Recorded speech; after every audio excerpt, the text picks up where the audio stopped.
Olá, Salto para o Futuro está entrando no ar pela TV Escola.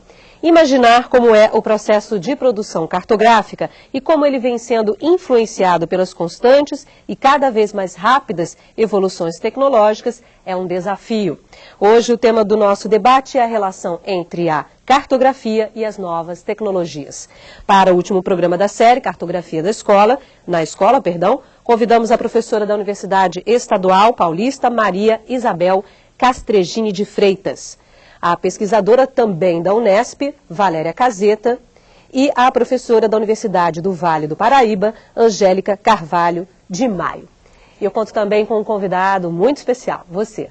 Participe do Salto para o Futuro. 65 anos de existência, o Instituto Brasileiro de Geografia e Estatística se consolidou como uma das principais fontes de informação sobre o país. E ao longo de todos esses anos, a cartografia tem sido utilizada pelo IBGE como uma das formas de divulgar essas informações. Vamos ver na reportagem.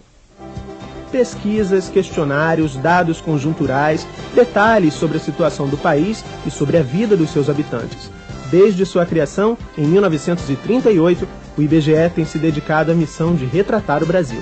E retratar o país significa prover o país com informações socioeconômicas e um retrato do país inclui, obviamente, mapas do país. A produção cartográfica começou a fazer parte das atribuições do Instituto em 1940, época em que a tecnologia cumpria seus objetivos, mas sem muita agilidade. Esse aqui é o equipamento de restituição aerofotogramétrica. Até o final da década de 80, era aqui que as fotos tiradas pelos aviões eram traduzidas para a linguagem cartográfica. Naquela época, o tempo de produção dessa folha, que serve de base para os mapas, podia chegar a até 6 meses. O engenheiro cartógrafo Cláudio João dos Santos lembra da época em que essa espécie de braço mecânico traçava os contornos dos mapas. Cláudio trabalha no IBGE há mais de 25 anos e define todo esse tempo como uma fase de transição tecnológica. Antigamente, o processo é um tanto quanto artesanal. Existia uma confecção quase que artística, né, do trabalho do cartógrafo, né? Tinha muito de arte. Hoje a arte ainda está presente, porém com o avanço das novas tecnologias, houve a possibilidade de um ganho efetivo de tempo na disponibilização do nosso produto, que são os mapas de nossas cartas. Olha, nos últimos anos, principalmente nos últimos 10 anos, houve uma grande evolução da tecnologia. Tanto na obtenção das informações para o mapa, no imageamento, que nós chamamos, que desde os voos aerofotogramétricos, hoje nós temos uma grande contribuição com imagens de satélite, até radares mais sofisticados.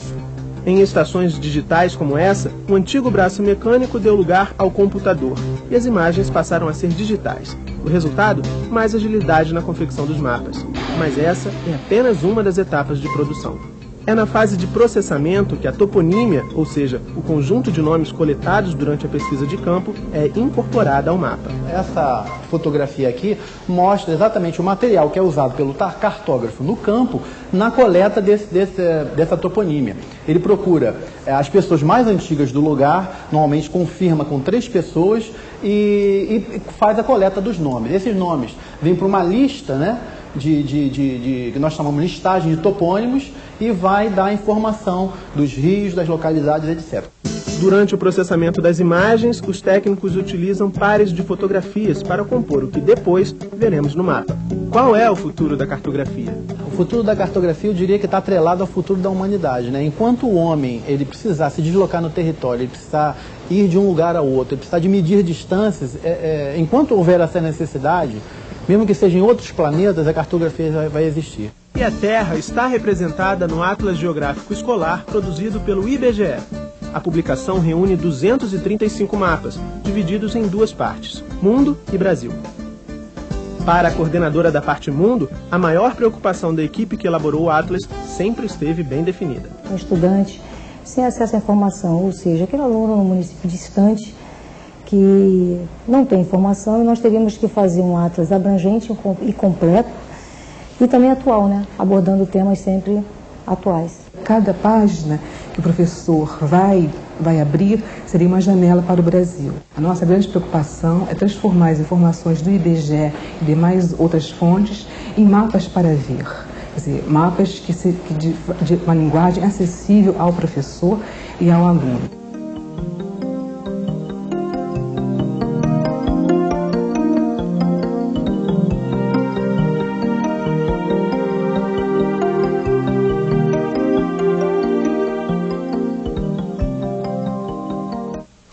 Bom, primeiro eu quero agradecer a presença de vocês hoje aqui no Salto para o Futuro.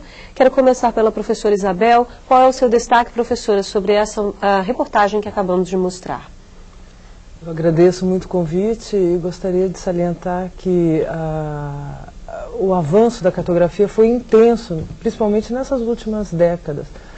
E que nós estamos nos adaptando, nós somos um país que depende de recursos para que isso se expanda de alguma forma mais intensa para toda a população, mas nós estamos nos adaptando e temos contrastes, né? De um lado, alta tecnologia, como vocês viram no IBGE e nos institutos de pesquisa, e por outro lado, as escolas que muitas vezes não conseguem desenvolver trabalhos nesse nível por falta de equipamentos sofisticados que pudessem atender às necessidades do professor.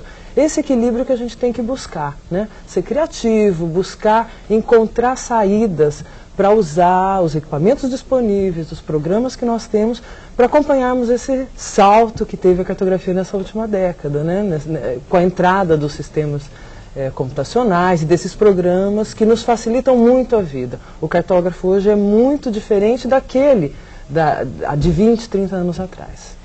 Professora Valéria, seu destaque. E aí eu queria saber, já que a professora Isabel disse dessa defasagem ainda um pouco em relação à escola, se essa tecnologia, se esse avanço, né, essa evolução que houve por parte da cartografia já chegou na escola. Quer dizer, a escola hoje tem acesso a esse tipo de material produzido, por exemplo, pelo IBGE ou pelo próprio Instituto, pelo INPE, né? As escolas têm possibilidade de adquirir ou acessar esse material ou ainda não é uma realidade? Bom, eu gostaria de agradecer o convite. O acesso a esse material ainda é restrito, né? Até mesmo as universidades. A aquisição desses materiais depende muito de um projeto político que cada município tem, né? Lá em Rio Claro, por exemplo, a prefeitura tem um levantamento aerofotogramétrico de 1995. E desde então, eles não adquiriram novas fotografias aéreas verticais, né? E, por outro lado, com as imagens de satélite, a gente tem uma periodicidade maior, né? Nós temos a possibilidade de dar visibilidade aos lugares, porque eu posso dizer que até 5 anos atrás, né, a escala dos atlas, elas chegavam até os respectivos estados do território brasileiro, né? Hoje, com as imagens de satélite, com as fotografias aéreas verticais e também oblíquas, a gente tem a possibilidade dos lugares, né, aparecerem. Porém, o acesso ainda é muito restrito, depende desse projeto. E aí o projeto político, você diz, por parte aí dos municípios Sim. E dos governos estaduais e municipais, talvez. Sim. Obrigada, professora Angélica. Então, eu gostaria de estar ressaltando essa missão, né, do IBGE de estar retratando o nosso país e de toda essa evolução que o técnico do IBGE estava falando, com relação à introdução dessas novas tecnologias, porque agora a gente assim, precisa que tudo saia muito mais rápido, né? Então, antigamente demorava meses para produzir uma carta e agora tanto os computadores como as imagens de satélite, mesmo as fotografias aéreas já deram assim, um salto para que a cartografia fosse um pouco mais rápida, né, em estar fornecendo esse material para as pessoas conhecerem um pouco mais do país, né. Já que a gente não consegue chegar até o país, acho assim que os mapas trazem o país para a gente, trazem os lugares para a gente, e agora eles estão chegando para a gente muito mais rápido, né. Eu concordo que ainda tem uma certa restrição ao uso dessas novas tecnologias nas escolas, mas eu acredito assim, eu sou bastante otimista e eu acredito que agora, de algum tempo para cá, já chegou o momento em que os pesquisadores dos centros de pesquisa como o INPE, o próprio IBGE, eles estão preocupados com isso. Tanto é que o IBGE tem um site muito interessante na internet que atende a 2 tipos de de alunos, na faixa, se não me engano, até os 13 anos, e depois dos 13 anos aos 19 anos, né? Então, ali eles disponibilizam uma série de dados, né, que eles podem estar brincando, mudando com o computador, e o INPE tem vários projetos na área de educação, inclusive um projeto que, conforme os lugares convidam, é um projeto itinerante, eles levam essa tecnologia até esses lugares, né? Então, eu acho assim, eu sou otimista, eu acho que os pesquisadores agora chegaram à conclusão que, para disseminar a tecnologia, tem que estar trabalhando junto com a educação. Né? Você acredita que já existe essa preocupação de divulgar essa informação, de não conter, não segurar essa informação e sim disponibilizar? Agora chegou esse momento, com certeza. Ok. Edileuza do Tocantins. Oi, Edileuza. Boa noite, Bárbara. Boa noite, especialistas. Eu sou Edileuza Lopes, orientadora da Escola Estadual Professor João Alves Batista, Araguaína, Tocantins. Bárbara, nós somos mais de 70 cursistas, divididos em 4 horários, e 80% são universitários do curso de Geografia. Nos debates, eles falaram que a equipe do Salto está de parabéns pela edição, e nós é que somos felizes por termos um salto para o futuro como formação continuada. E o questionamento é do professor Jair. Sabemos que nossos recursos são precários quando se refere à produção de mapas, possuindo, na maioria das vezes, somente xerox ampliada ou uma cópia coberta do mapa. Tendo em vista essas dificuldades, como produzir mapas com nossos alunos, se na maioria das vezes essas tecnologias são desconhecidas e não estão ao alcance dos mesmos? Boa noite e obrigada. Obrigada a você, Edileuza, você que tem sempre estado aqui com a gente, tem participado de todos os programas. A gente fica muito feliz de ouvir esse retorno que você traz para a gente, dá para a gente, de que o programa está sendo útil, vocês estão podendo trabalhar essa formação continuada de vocês, porque é claro, vocês sabem que a gente faz o programa para vocês. Então, se vocês estão gostando, estão utilizando o programa de alguma forma, essa comunicação, essa troca está acontecendo. Obrigada, viu, Edileuza? Professora Isabel. Desculpa. Nada, fique à vontade. Era o que eu comentei anteriormente. Eu acho que o professor tem que ter criatividade, ele tem que buscar os órgãos públicos. Existem muitas prefeituras, muitos institutos nos estados que tratam da cartografia, que tratam da geografia.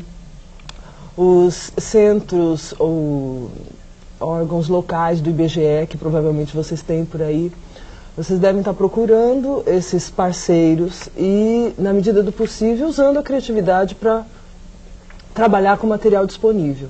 Existe uma riqueza enorme de material e, nesse sentido, vocês poderiam estar buscando essa parceria. Usar a criatividade. Vai usar xerox, sim. Vai fazer montagem. Vai usar folhinhas. É interessante que tem muito material de congresso que usa imagens de satélite como decoração e que poderiam estar sendo utilizados nas escolas para trabalhos de interpretação e práticos, de locação, de feições. Tem que ser criativo, né? E se vocês têm computador, é claro que vai ficar muito mais fácil, né? Através do computador vocês vão poder ter acesso a sites, como a professora Angélica comentou, vão poder ter acesso a programas que poderão ser baixados para suas máquinas. Vocês vão, com isso, poder produzir mapas e produzir interpretações sobre as imagens e sobre as fotografias, né? Quem tem acesso à internet tem um canal aberto, que é o site do INPE, o site do IBGE e vários outros aí pelo mundo que divulgam esse material cartográfico. Ok, a Maria José do Maranhão já está aguardando a gente. Oi, Maria José. Oi, sou Maria José Barreto, do Teleposto de Bacabal, Maranhão. A pergunta é a seguinte: a partir de qual período da aprendizagem o educador deve trabalhar com o educando os acessórios remotos? Obrigada pela série. E o boletim, ele demonstra o quanto o professor tem que se atualizar. E o salto para o futuro está aí mesmo, né? Um grande suporte para a formação do educador. Boa noite e obrigada. Professora Valéria, ela fala, a questão dela ali, se eu não me engano, ela usar alguns recursos de sensoriamento remoto. E aí no boletim faz lá uma referência à câmera fotográfica, né? Por exemplo, como é que o professor talvez, como diz a Maria José, possa discutir, trazer essa questão, falar numa linguagem mais próxima desses alunos, trazendo um equipamento tão de fácil acesso como a câmera fotográfica, né? Ok. A professora Maria José, ela se refere, né, ao período de aprendizagem, que seria ideal estar trabalhando com sensoramento. Eu penso que desde da pré-escola. Aí, esse aprofundamento, o nível de complexidade conceitual, ela pode sendo aprofundada ao longo do período escolar. Então, por exemplo, ela pode iniciar na pré-escola com leitura, né, de fotografias aéreas, né, mesmo do ponto de vista frontal, quanto fotografias tiradas lá do alto, né, e aprofundando esse nível de complexidade de leitura à medida né, que entra nas séries iniciais e depois para o segundo, terceiro e quarto ciclo. Talvez ele, nessa discussão com o pré-escolar, essa nomenclatura talvez não fique clara para ele, que é um sensoriamento remoto, mas é o manuseio do material, das imagens ou da própria câmera. Essa relação já pode se dar desde o desde a educação infantil. Não existe uma hierarquia, tá, né? Certo. Em quando iniciar esse trabalho. Ok, professora, vamos ouvir as perguntas que estão com a Mônica. O fax é da Tânia Colodete, do Instituto de Educação Governador Roberto Silveira, aqui no Rio de Janeiro. Comenta-se no boletim sobre o uso da multimídia no ensino de geografia para fins didáticos. Salientamos que esse recurso ainda é pouco explorado no cotidiano do professor da escola pública. Por outro lado, o uso de fitas de vídeo é um recurso que se inclui nesse pacote da multimídia. O que fazer para que as mudanças tecnológicas aconteçam na vida do professor? Quando abriremos mão do livro didático? Professora Angélica? Então, eu acho que a gente não vai abrir mão do livro didático nunca, né? Todas essas tecnologias, na verdade, elas vêm para nos auxiliar, né? Para serem usadas assim como um instrumento a mais, né? Para ajudar a gente nessa luta aí de estar trabalhando com a garotada e motivando, né? Porque eu acho assim, todos nós fomos para a escola numa época em que a gente não teve acesso a essas coisas, porque na época não existiam mesmo, né?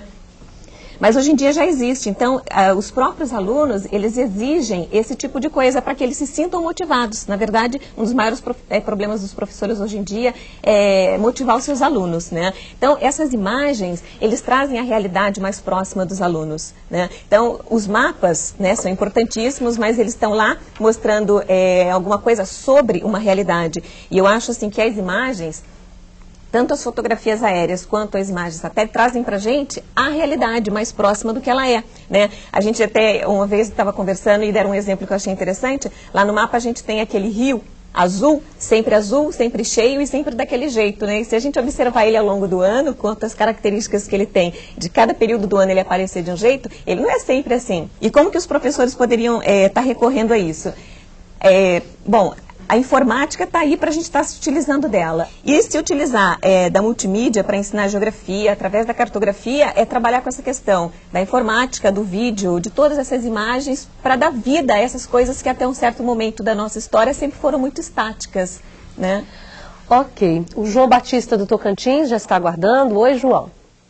Oi, Bárbara. Boa noite, especialistas. Eu sou o João Batista Carneiro, orientador de aprendizagem do Colégio Estadual Adolfo Bezerra de Menezes, Araguaína, Tocantins. Vendo o boletim, observamos, como a Edileuza observou também, que a maioria das tecnologias ainda não fazem parte da nossa realidade educacional. Porém, os nossos jovens usam constantemente jogos eletrônicos que nem sempre são educativos. E como nossas escolas são desprovidas destas tecnologias, qual seria a sugestão, considerando que nosso aluno usa extra-escola os mais variados tipos de jogos eletrônicos e até mesmo a internet? Boa noite, obrigado. Obrigada a você, João, por essa participação. Valeu, conto com você, o Marcos conta com você na semana que vem, ok? Professora Isabel. Essa questão consta do boletim também, né? Do texto que está no boletim. Mas aí lá está de uma outra forma que não essa posta pelo João. jogos que auxiliam, né, no ensino da geografia e no trabalho com a cartografia. Como é que é possível, talvez, fazer essa união desse trabalho, dessa questão que o João traz para a gente? Os alunos estão mais preocupados, têm acesso, jogam, gostam, né? De que maneira poder, então, o professor fazer essa relação? Trazer um jogo que, de repente, vai motivar, vai instigar esse aluno a trabalhar com a cartografia, trabalhar com a geografia, enfim. Nós precisamos estar sempre sintonizados com o cotidiano dos nossos alunos. Eles mudaram, eles navegam pela internet, eles têm um domínio muito maior do que nós, professores, em alguns aspectos. Eles conseguem ter um domínio muito pleno da máquina. Então, temos que nos tornar aliados no que diz respeito ao ensino e aprendizagem, né? Eu acho que é importante a gente conhecer esses jogos, explorar os jogos que são saudáveis. Existem muitos jogos destrutivos, muito negativos, violentos, mas existem jogos muito saudáveis que nós poderíamos estar explorando, conhecendo e extraindo deles alternativas que pudessem estimular os alunos a explorar o mundo, explorar a sua cidade. Vocês viram alguns exemplos no texto, né? O SimCity é um jogo muito interessante que explora muito a criatividade dos jovens, né? E que poderia ser explorado nessa linha. O que é interessante também, eu gostaria de salientar, é que as pessoas que trabalham nessa área, né, de produção de material didático têm que cada vez mais se dedicar a isso. E nós temos grupos na universidade que se dedicam a produzir jogos com um caráter mais didático e mais estimulante para o aluno aprender brincando. Ok, no próximo bloco vamos fazer uma visita ao Instituto Nacional de Pesquisas Espaciais e saber como a tecnologia espacial tem contribuído para a produção cartográfica. A gente volta já. Olhos eletrônicos no espaço. Na reportagem que vamos ver agora, você vai saber como os satélites e as imagens captadas por eles estão sendo usados nos estudos geográficos e ambientais, contribuindo também nos processos de ensino e aprendizagem. Confira. O Instituto Nacional de Pesquisas Espaciais foi criado pelo governo brasileiro em 1961, com a missão de investir no campo das atividades espaciais. Em mais de 30 anos de história, o INPE já se tornou referência no desenvolvimento de tecnologias utilizadas, por exemplo, na construção e manutenção de satélites. Naquele telão é possível acompanhar as rotas dos 3 satélites brasileiros que estão em órbita. Em média, eles passam 14 vezes por dia em torno da Terra. 2 desses satélites coletam dados que ajudam, por exemplo, na previsão do tempo.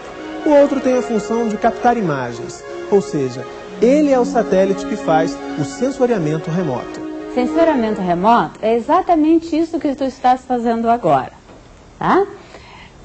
Tu e a câmera de televisão estão me focalizando, me caracterizando.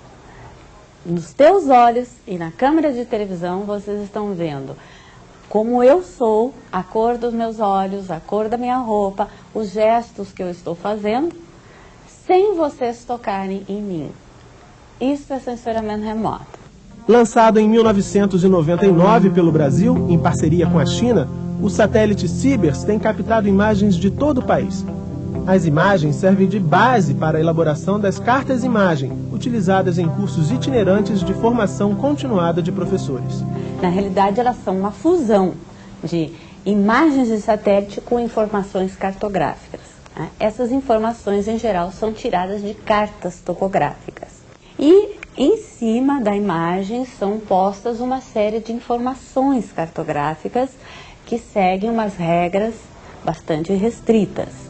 Tânia Salsen é responsável pelo projeto Educaséries, que tem o objetivo de levar as imagens captadas pelo satélite para as salas de aula. Eu não preciso sair daqui para ter uma ideia de como é a Amazônia, se eu não tiver dinheiro para fazer isso, porque eu posso pegar uma imagem e essa imagem me traz uma série de informações de como é a distribuição da floresta, de como é o relevo, a disposição dos rios, como é que as cidades estão ordenadas ali. Vários projetos são desenvolvidos na escola a partir do curso de formação de professores na área de sensoriamento remoto, realizado pelo INPE uma vez por ano. O objetivo é capacitar o professor para que ele use uma tecnologia nova de fácil manuseio com a criança, para ela conseguir identificar localidade, trabalhar matemática, né? Na realidade, o sensoramento remoto possibilita a aplicação em diversas disciplinas dentro da educação. A professora Suzana Rosa já fez esse curso. Com alunos de uma escola pública de São José dos Campos, ela desenvolveu um projeto de reconhecimento do bairro Dom Pedro I. Durante a observação da carta-imagem do bairro, os estudantes perceberam uma mancha escura, logo identificada como um lago. E aí tá, então vamos lá nesse lago. Aí a gente descobriu que não era mais um lago, era um aterro. Eles fecharam esse lago. Aí a gente questionando quem estava ali por perto, mas por que aterraram esse lago, né? Eles descobriram ainda que o aterro passou a ser usado como um depósito de entulho. E fizeram todo o levantamento do lixo que é coletado por catadores de lixo ali naquele espaço.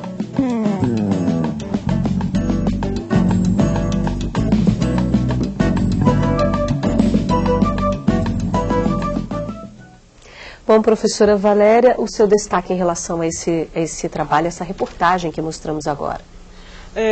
Uma coisa que eu gostaria de destacar, né, é que assim, as imagens de satélite, quanto as fotografias aéreas verticais, enfim, o sensoramento remoto, ele nos dá a possibilidade de estar pontualizando aquelas generalizações que a gente tem nos livros didáticos. Então, o sensoramento remoto, né, ele vem a estar pontualizando isso, ou seja, que generalizações, por exemplo? Por exemplo, nós temos nos livros didáticos recortes fotográficos e paisagísticos, né, esses enquadramentos fotográficos de uma série de paisagens do Brasil. Porém, nós não temos dos lugares. E hoje o ensino do lugar, ele vem à tona, né, após nesse período de globalização, eu diria. Então, as pessoas têm necessidade, né, de entender, de estar conhecendo melhor os seus lugares, né? Então, essas novas tanto o sensoramento remoto,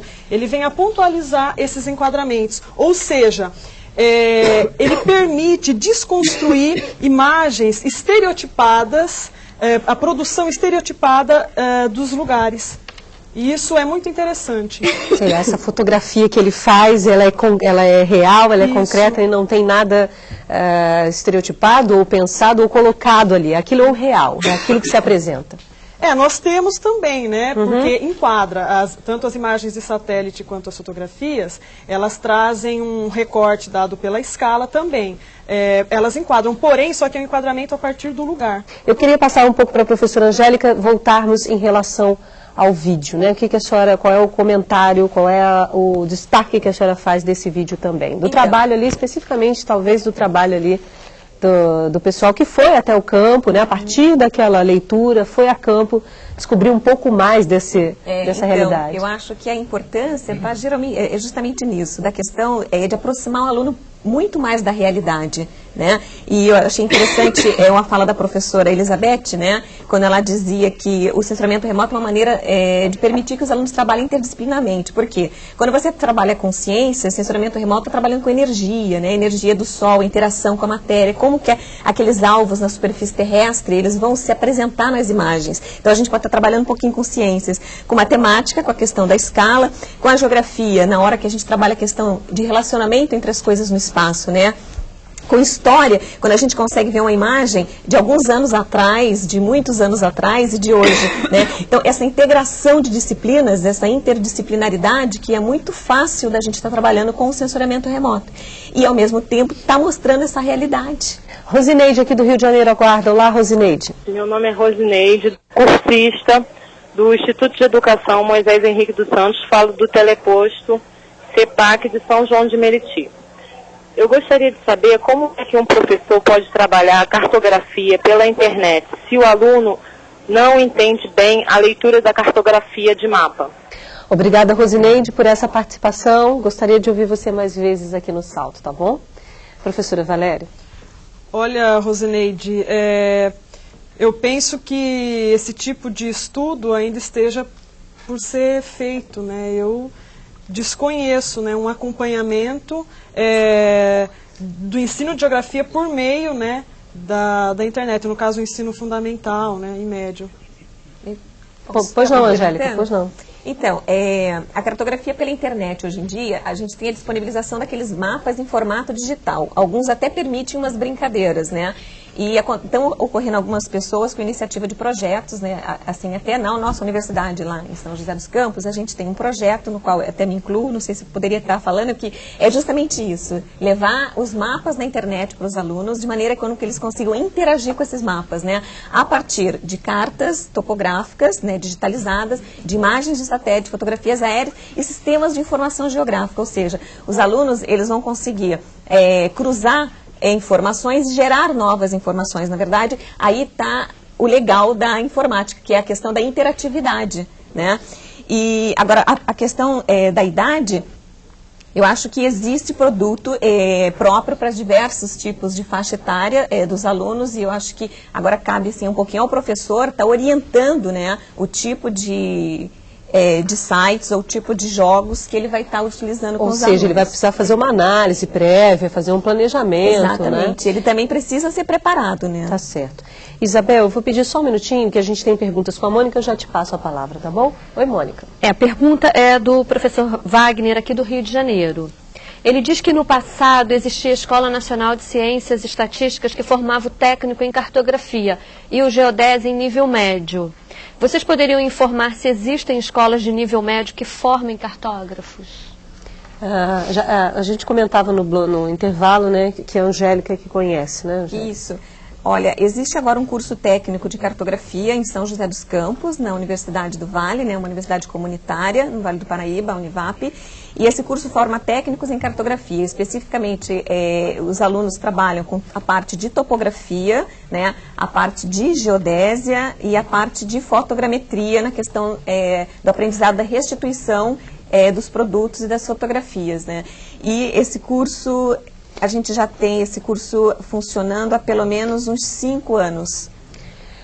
Isabel, por favor, fique à vontade. Você gostaria de comentar a questão anterior em que falava a professora Angélica também, né? Não, meu comentário era só no sentido de que o sensoriamento remoto e essa combinação de utilizar cartas e cartas com base em imagens, carta com base em fotografias aéreas, fazendo uso desses recursos de internet, dessas mídias eletrônicas, é super interessante, mas que o aluno tem que ter uma base no papel primeiro. É fundamental que você prepare seu aluno, que ele manipule essas fotos, essas cartas no papel, para depois passar para outra mídia. Por quê? Porque senão ele não vai conseguir um bom desempenho. Que foram os trabalhos e as etapas e as atividades que mostramos aqui nos programas anteriores, né? Valéria, eu sei que você quer comentar. Eu queria pedir só um minuto, porque a Rosimere, aqui do Rio de Janeiro, aguarda a gente já há um tempinho. Oi, Rosimere. Boa noite. Eu sou supervisora do teleposto Polo de Maricá. Segundo o texto de apoio à série, e conforme já foi abordado, o material disponível na internet, no campo da cartografia multimídia, por não ser produto de pesquisa visando especificamente ao ensino, seu uso deve ser analisado previamente pelo professor. Perguntamos, que aspectos devem ser considerados nessa análise? Como melhor utilizar esse material nas aulas? Obrigada. Obrigada, Rosimere, por essa participação. Você que tem estado com a gente sempre aqui. Muito obrigada, viu? Valéria? Rosimere, é interessante a sua questão e eu ia me referir justamente a isso, né? Quer dizer, quando nós temos todos esses materiais, esses recursos sendo produzidos, né, é interessante uma prévia análise do professor, porque é o seguinte, qual a preocupação didático-pedagógica de todos esses materiais que estão sendo produzidos? As atividades que são propostas, elas solicitam do aluno questões que levem à reflexão ou questões que exigem dele uma memorização. Então, o professor ele tem que tomar muito cuidado com isso quando ele pega esse tipo de material. Porque senão a gente pode estar caindo naquilo que a gente sempre fez muita crítica, né, no ensino da geografia, que é a memorização. E hoje, para a gente conseguir entender melhor o espaço geográfico, não basta somente localizar, mas saber pensar como que vem se dando o uso desse território. Em favor de quem? E aí eu queria passar um pouquinho para a professora Angélica, para a gente fazer um comentário em relação ao que falava a professora Valéria. Então, é exatamente isso. Como a Valéria estava comentando, o momento agora não é de estar mais com aquele aprendizado da questão de memorização das coisas, mas sim de estar entendendo os processos que acontecem para aquelas coisas estarem daquela forma. Que é o que a gente pôde ver no vídeo 2 ali também. Exatamente. Né? Então, entender os processos significa entender o mundo, né? As coisas que estão acontecendo no mundo, né? Então, eu acho que a Rosemary estava interessada nos aspectos, né? Essa questão da Rosemary ainda ficou um pouco, né, de uma certa forma. O professor que ainda não trabalha dessa maneira, não tem, está começando a ter contato com esse material, vamos supor, aos novos atlas, o que ele tem que avaliar, que foi a questão que a Rosemary nos trouxe. Qual é o trabalho prévio que ele faz com ele para depois trabalhar com as crianças? Eu acho assim que todas as atividades elas têm que ter um objetivo, né? Então, para que eles utilizem de todas essas mídias mesmo que existem aí, para cada coisa que está se utilizando, qual que é o objetivo? O que ele vai se aprender, né, naquele momento? Então, ela vai estar analisando se aquilo é adequado para aquele tipo de aprendizado ou não. Mas, na verdade, realmente, o professor, ele tem que ser preparado também, né? Como as pessoas estão dizendo, é um momento agora na área de educação em que a gente ensina e aprende junto, né? Porque determinadas coisas lá de trás tem que ser repensadas, né? A Sandra do Pará já aguarda a gente um tempinho. Oi, Sandra. Aqui é Sandra do Teleposto da Escola Estadual Augusto Meira, de Belém do Pará. Nós, telecursistas daqui do Teleposto, gostaríamos de saber como trabalhar com máquinas fotográficas com crianças de terceira e quarta séries no estudo dos espaços do bairro onde a escola está localizada. Boa noite e obrigada. Sandra, muito obrigada pela sua participação. Que bom ouvir vocês do Pará. Eu sei que às vezes é difícil esse contato com o nosso telefone aqui, mas é sempre bom e a gente quer ouvir sempre vocês aqui no Salto, tá bom? Professora Isabel, a Sandra traz uma questão interessante, né? Desenvolver uma atividade usando um recurso de sensoriamento remoto, né, para mostrar, e aí vai se descobrir, também vai estar se mostrando para essa criança alguns aspectos desse bairro em que ela vive, né? O exemplo que vocês viram no vídeo foi muito interessante, essa última experiência da professora. Ela combinou as imagens com fotografias aéreas, com os programas no computador, com trabalhos de campo com os alunos. No trabalho de campo, a máquina fotográfica é instrumento básico, né? Então, ele vai fotografar, constatar principalmente as realidades cotidianas. Mas o que, por exemplo? Como é que você imaginaria essa constatação? Que olhar, por exemplo, é preciso direcionar a criança a ter? O principal é desenvolver o olhar crítico. O olhar crítico. A gente muitas vezes passa, pelos mesmos lugares, e não percebe detalhes que são vitais para a vida ali daquela comunidade. Então, observar como se comportam as pessoas, como é aquele ambiente onde elas vivem, onde elas vivem, como são essas casas, como é o caminho da escola. Tudo isso é um material muito rico, né? Como é o comércio do lugar.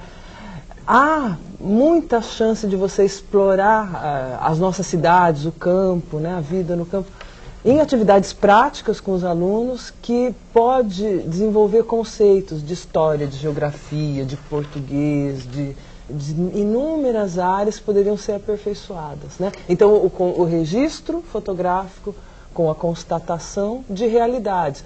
O professor tem que planejar. Ele tem que montar uma estrutura e planejar. Os aspectos vão ser ambientais, vão ser sociais, vão ser econômicos. Você pode abordar num passeio com a sua classe, pela sua cidade, pelo seu bairro, todos esses aspectos e fazer registro fotográfico. Pode-se cruzar esses aspectos, exatamente, né? A Francisca do Tocantins é agora quem fala com a gente. Oi, Francisca. Gostaria que os especialistas sugerissem uma forma de como trabalhar a linguagem cartográfica no ensino médio, de forma a despertar o interesse dos alunos pela mesma. Boa noite e obrigada. Obrigada, Francisca, por essa participação. Que bom que você conseguiu ligar para a gente hoje e a gente espera ouvir você mais vezes, tá bom? Professora Valéria, essa é uma questão interessante que a Francisca nos traz, porque estamos falando, de uma certa forma, durante essa série, mais voltado para o ensino fundamental.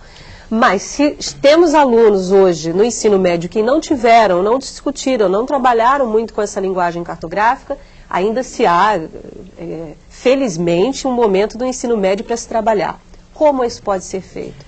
Bom, eu vou comentar a partir de uma experiência que eu estou tendo junto de um grupo de pesquisa lá em Rio Claro. Eu estou acompanhando professoras de 4ª série e elas estão trabalhando essa linguagem cartográfica, e isso foi um consenso geral porque elas perceberam que os alunos tinham muita dificuldade com a linguagem cartográfica. Então isso foi uma temática que emergiu dos alunos. Elas perceberam que os alunos tinham uma imensa dificuldade de estar trabalhando. A partir disso, uma dessas professoras que eu acompanho trabalhou com a fotografia aérea vertical. Ela fez um mapeamento, né, do uso do bairro a partir da fotografia aérea vertical e discutiu todo o conteúdo disso e depois trabalhou a orientação, as direções, né, cardeais pela orientação do sol.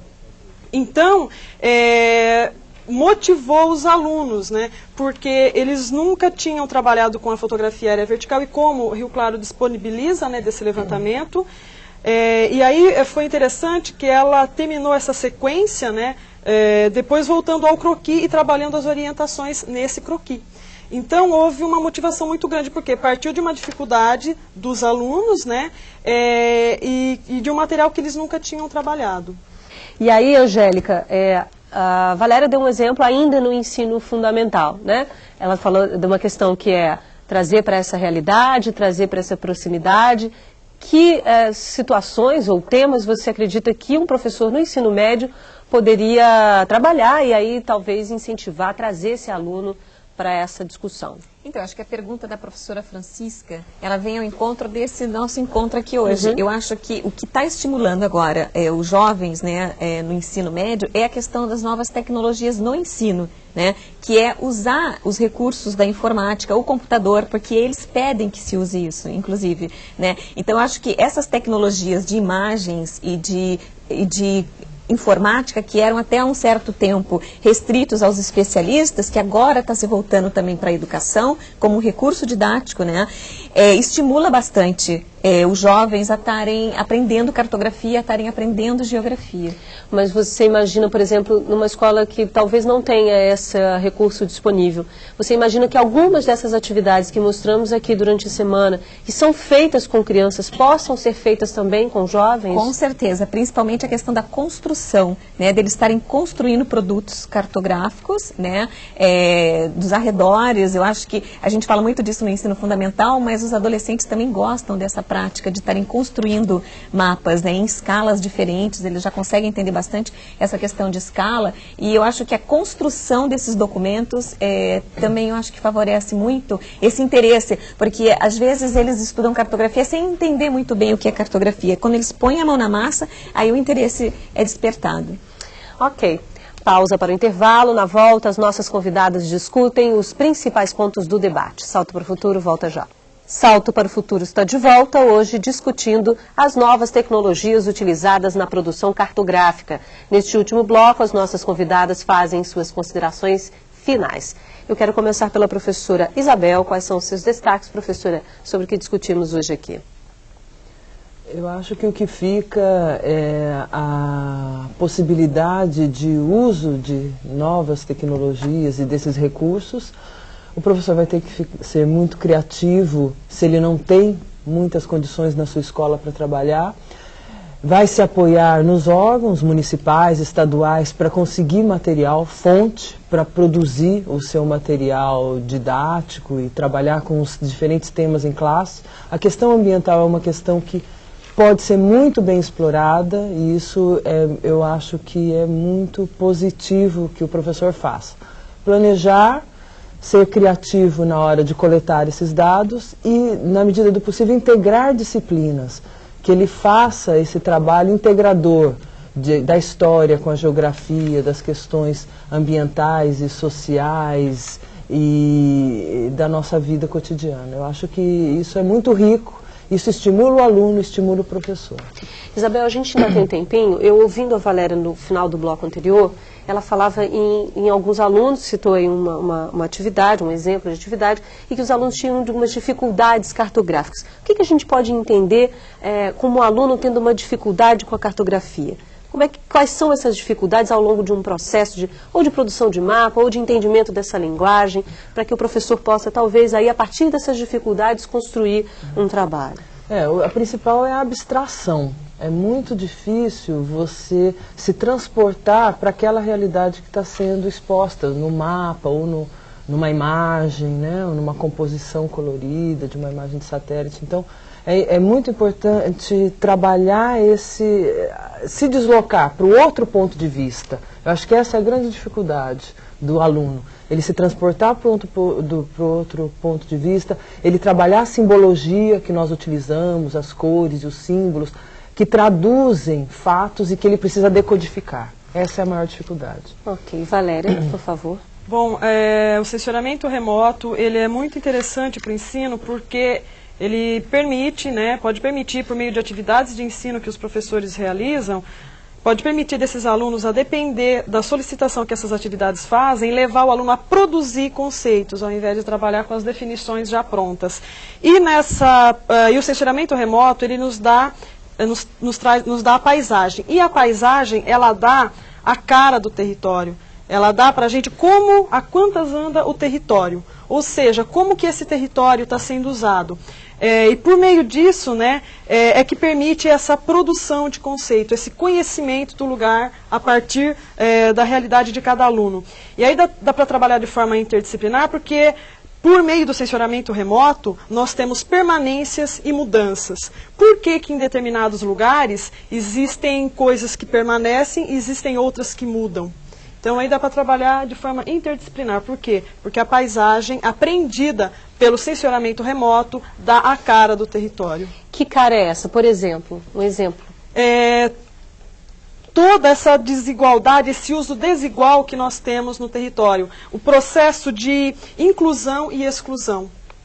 A gente pode falar, por exemplo, do desmatamento, quando você quer fazer a avaliação de uma área grande, por exemplo, como a Amazônia, geralmente se faz um estudo a partir desse sensoriamento. Sim, tá, e é interessante lembrar aquilo que a professora Tânia Salsen estava comentando, no vídeo que foi passado. A gente não precisa ir até a Amazônia para saber como que ela é. Assim como as empresas multinacionais não precisam vir até o Brasil para estar determinando quais lugares a serem usados. Elas podem determinar por meio do sensoramento remoto. Então, isso hoje, essas empresas, as multinacionais, elas utilizam de forma intensa a paisagem dada pelo sensoramento remoto para estar utilizando o território da forma como melhor lhe convier, não respeitando a história de um lugar.